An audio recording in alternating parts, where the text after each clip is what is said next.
There ins and outs ಅಂತ. I have felt their pulse ಅಂತ. I know their ins and outs. I can understand their problems.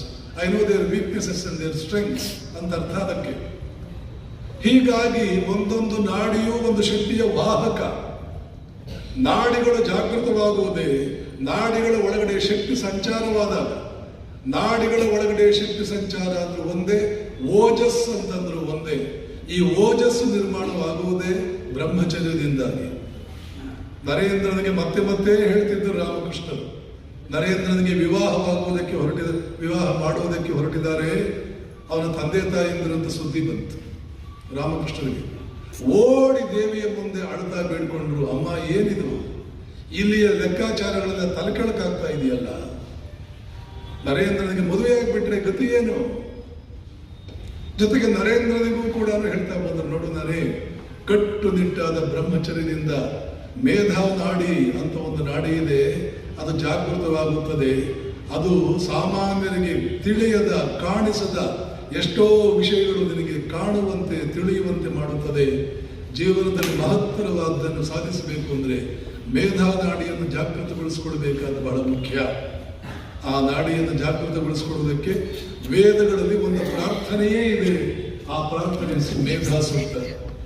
ಮೇಧಾ ದೇವಿ ಜುಷಮಾಣ ನ ಆಗಾದ್ವಿಶ್ವಾಚಿ ಭದ್ರ ಸುಮನಸ್ಯ ಮಾನ. ಶುರುವಾಗುತ್ತೆ.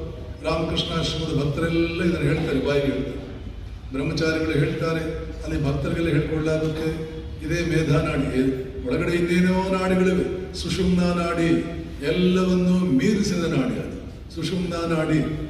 ಇವೆಲ್ಲ ಮಲ್ಕೊಂಡು ನಿದ್ದೆ ಮಾಡ್ತಾ ಇದ್ರೆ ಮನುಷ್ಯನೇ ಮೃಗದಂತೆ ಇರ್ತೀಯ. ಏನು ಆ ಊಟ ನಿದ್ದೆ ಬಿಟ್ರೆ ಇನ್ನೊಂದು ದಿನ ಕೈಯಲ್ಲಿ ಆಗಲ್ಲ.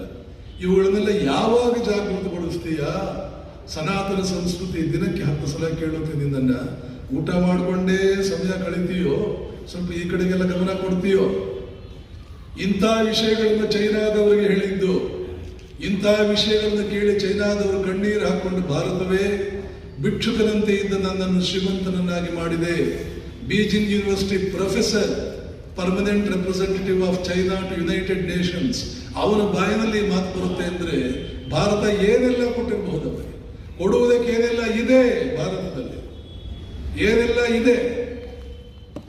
One sentence in the Vedas is worth the state of Massachusetts many times over. ಹೇಳಿದಲ್ಲ ಅವನು, ಹೇಳಿದವನು ದಡ್ಡನೆ. ಯಾಕಾಗಿ ಹೇಳ್ದ ಅವನು? ಇದೆಲ್ಲ ನೋಡಿ ಹೇಳ್ದ. ಹೀಗಾಗಿ ಸ್ವಾಮಿ ವಿವೇಕಾನಂದ